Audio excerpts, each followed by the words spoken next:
আজকে বাড়ি যাওয়ার আগের দিন, হাতে প্রচুর কাজ। রান্নাটা চট করে সেরেই চলে যাব বাকি কাজগুলো সারতে। আর আজকে সবজিও খুবই কম রয়েছে, যেহেতু কালকেই বাড়ি চলে যাব, তাই সবজির সংখ্যা ভীষণই কম। এখানে প্রথমে অল্প একটু লাউ বেঁচেছিল, তাই ভাবলাম যে একটু লাউ ঘন্ট করি। আর কটা উচ্ছে ছিল, সেগুলোও পেকে যাচ্ছিল, নষ্ট হচ্ছিল, তাই সেগুলোকেও ভাজায় বসিয়ে দিয়েছি। যেহেতু কালকেই বাড়ি চলে যেতে হবে, সেই জন্য আর আলাদা করে হাজব্যান্ডকে দিয়ে কিচ্ছু কেনায়নি। বেশি থাকলে আমারও বেশি বেশি রান্না করতে হবে, আর না হলে ফেলাই যাবে। আর দুটো মাছ ফ্রিজে বেঁচে ছিল, সেই দুটো আমার ছেলেকে রান্না করে দেবো। ওর আবার মাছ না হলে একদমই চলে না। বাড়ি যাচ্ছি বলে মনে কিন্তু একটা আলাদাই আনন্দ কাজ করছে। কতদিন পরে মা বাবাকেও দেখতে পাবো, তাই মনটাও কিন্তু ভীষণ খুশি আজকে।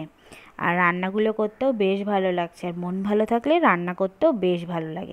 কি ঠিক বললাম তো? যেদিনকে মন খারাপ করে রান্না করি, সেদিনকে রান্নাটা যেন আর মনের মতো হয় না, খেতে গিয়ে কোনো স্বাদই পায় না। হাতে এখনও প্রচুর কাজ বাকি। রান্নাটা কোনো মতে সেরেই চলে যাব সেই কাজগুলো সারতে। ব্যাগ গোছানোটাও এখনও কিছু কিছু জিনিস বাকি রয়েছে। আর গোগল যেহেতু একদমই ছোট, ওরও কিছু খাবার দাবারের জিনিস আছে, সেগুলোও না নিলেই নয়। তাই সেগুলোকেও কিন্তু আমার ব্যাগে ঢোকাতে হবে। আর এখানে রান্নাগুলোও আমার প্রায় শেষ।